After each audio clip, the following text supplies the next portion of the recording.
guys, so I thought I would take something that you may actually be familiar with, a bromeliad, and you might actually be familiar with this particular bromeliad from my channel, because back in 2018, believe it or not, I had this bromeliad and had just given me a pup, and I use this as a way to show propagation and repotting of a bromeliad. And you know what? It's about time that I do that again, because I just kept it within the same pot that it was in.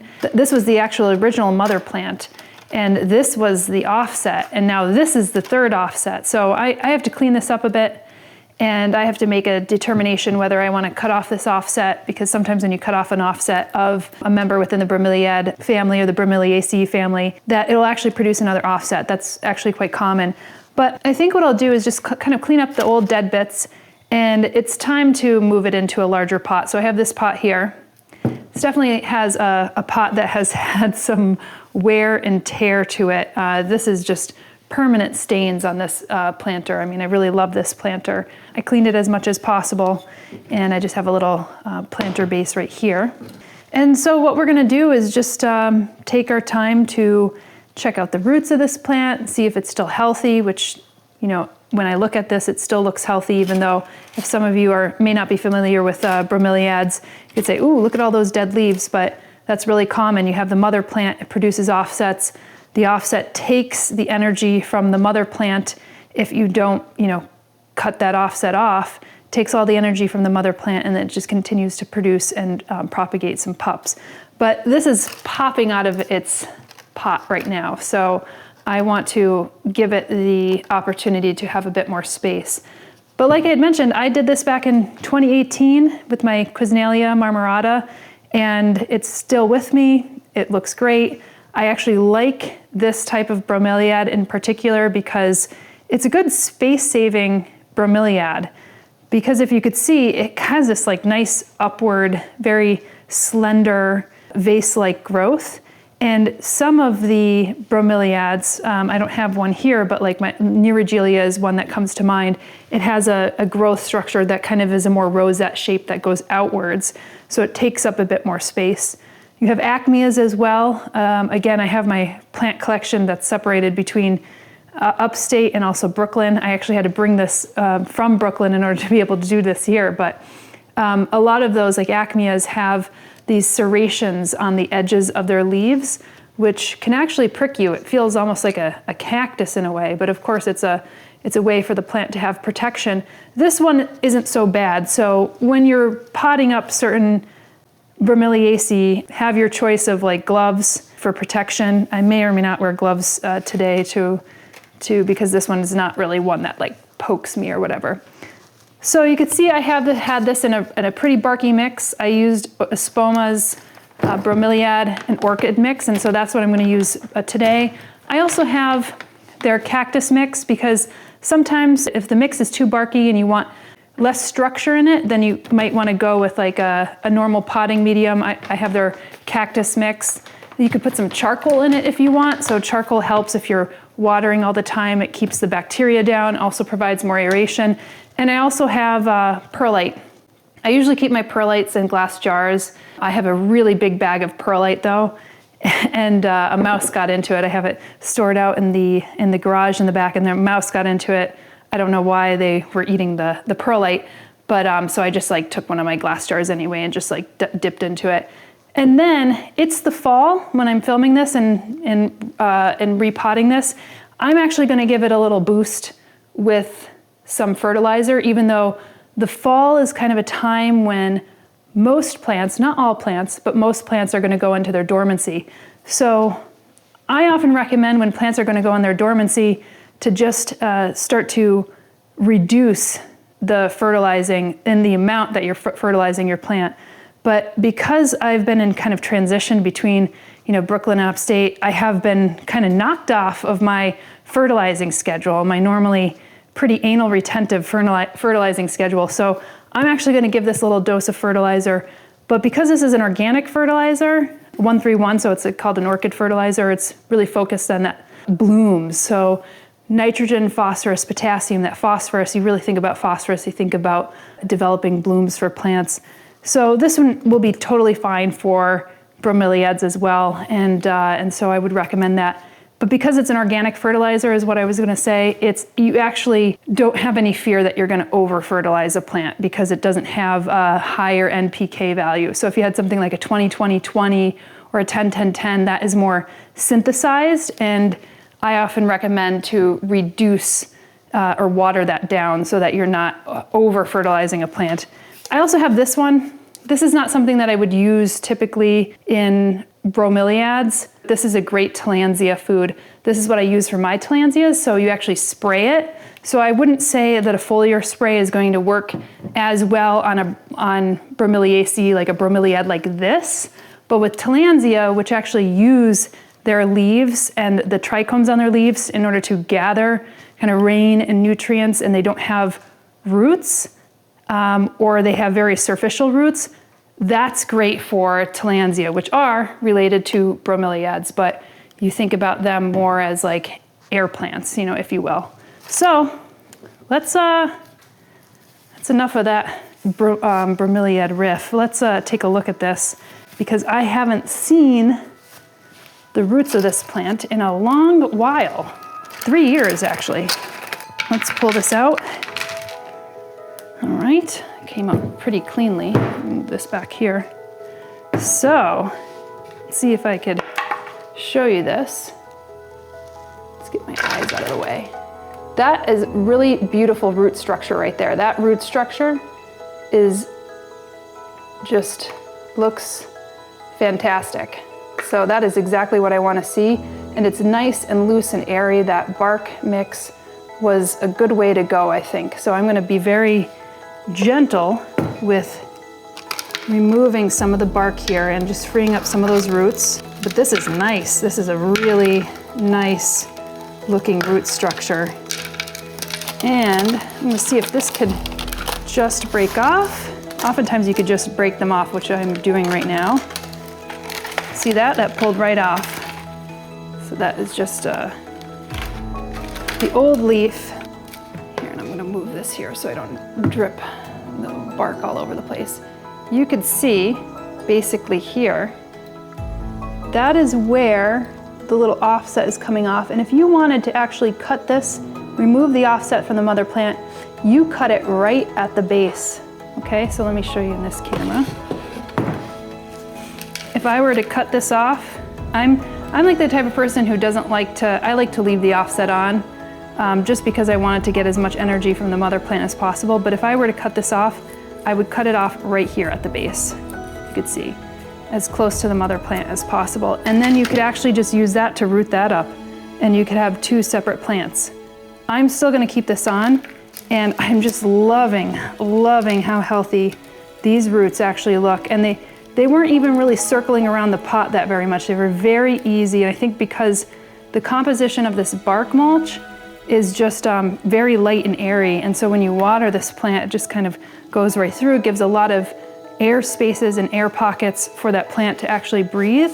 So I'm gonna continue with that because I think I'm very pleased with, after 3 years, the plant looking this way, because that's not always the case. Sometimes you bring out a plant that has been growing in a certain type of medium, maybe it's too peat heavy, and it kind of dries and compacts and then shrinks, and then the roots, like trying to free the roots from that, it's almost impossible.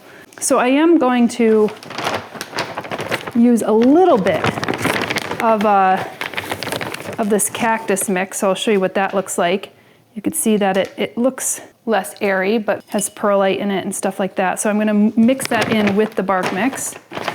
And some people might say, you know, don't use any of the old bark mix and try to clean off the roots as much as possible.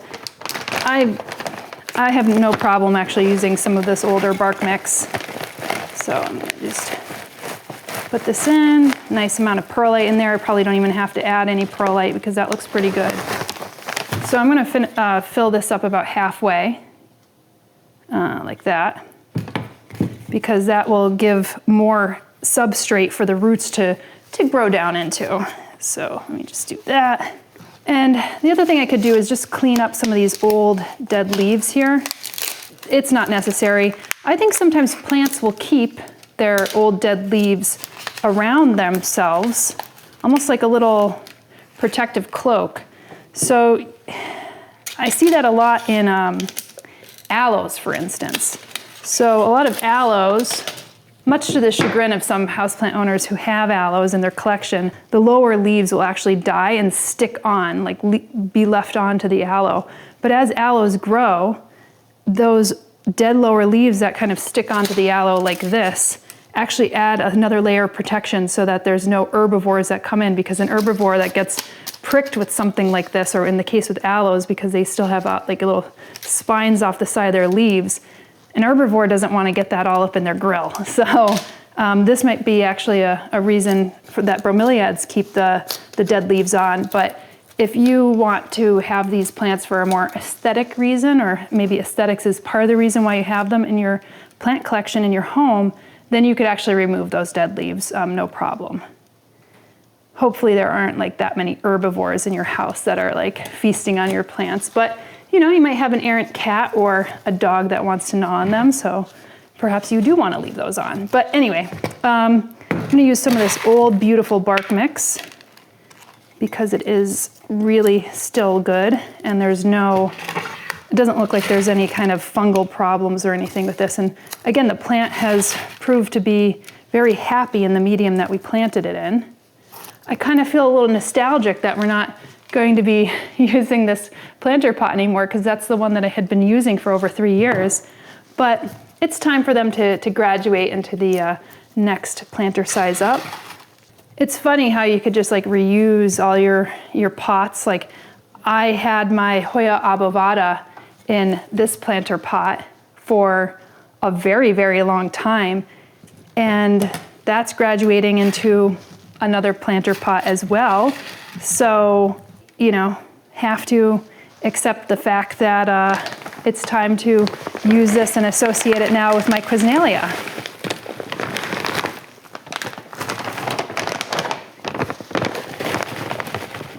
And I'm not gonna share like, you know, this is the substrate, or this is the blend that, you know, it works the best with this, you know, bromeliad. You know, everybody and their mother is gonna have like their own way of potting up a bromeliad, but this has worked really well for me. So I'm gonna continue in this line of fashion because I think this plant looks really happy with it, and it's been producing these beautiful pups for me.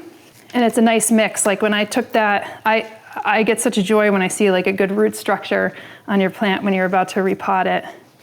That looks pretty good, and it's pretty stable as well. So, simple as that, right? Look at that, beautiful. I love that structure. I also love the coloration of this Quesnelia. All right, and again, here's some of the older bits to the plant, and I just actually had to remove that. Put that to the side. And like I said, I'm going to now fertilize this plant, and I have some water here. I also have this little cute planter pot here, but I don't like to put fertilizer in this not planter pot, in this watering can. So this is what I'm using, Espoma Organics Orchid and Bromeliad fertilizer, and it's 131, so its NPK value is 131, as you can see here. And it has the directions on the back on how to actually use this. So it says 1/2 cap per quart of water. Pour that over like that. And I have some water in here, but what I like to do is have a little bit of water in my watering can. All right. But I also like to put water in afterwards, so it has a way of like mixing up. So I'm just gonna do that using well water right here. It's like my bromeliads haven't had to have any kind of fancy water, I've found. I could just use tap water in my case. So you might find otherwise. You might find that these plants, maybe you have high salt content in your water, maybe you have certain minerals or fluoride or something in your water that doesn't interact well with your plants. But in this case, I could use this. So I'm gonna water thoroughly. And you might notice I'm gonna water all the way around the plant, because this is one of the things that I sometimes am not good at. Especially if a plant's like further back on my shelf, I'll water one side of it. And then you'll find as you pull out the root structure, all the roots are on one side and the plant is like tipped over because all the roots are going towards the water and the water doesn't make it on the other side. And some of those other roots that didn't get the water, die out. And then you have this root structure that's only literally, it's literally lopsided. So get into the habit of actually watering all the way around and watering pretty thoroughly. And then sometimes you have to wait until the water that comes out towards the end and the bottom of this. But this is actually pretty heavy now. So even though this is a heavy planter, I could feel that it's really well watered, and you can see that there's water coming out of the base right here now. So that's pretty good. Now this is probably going to be the only time that I fertilize it, because like I said, this is in the fall. It's probably going to be the only time that I fertilize it until springtime comes up again.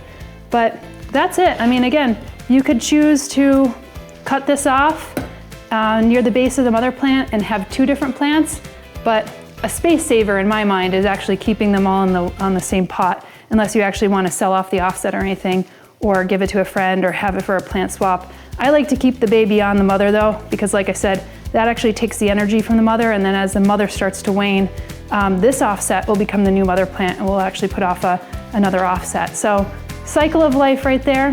Hope you enjoyed this episode, and I'll see you in the next one. Bye guys. If you're looking to up your plant game, then check out our suite of courses and offerings, including Houseplant Basics, Troubleshoot Your Houseplants, the 125 Houseplant Care Spreadsheet, and the Houseplant Masterclass. The courses provide you a certificate of completion when you're finished and a wealth of information that you could use to impress both your plants and your friends. More information can be found over at homesteadbrooklyn.com.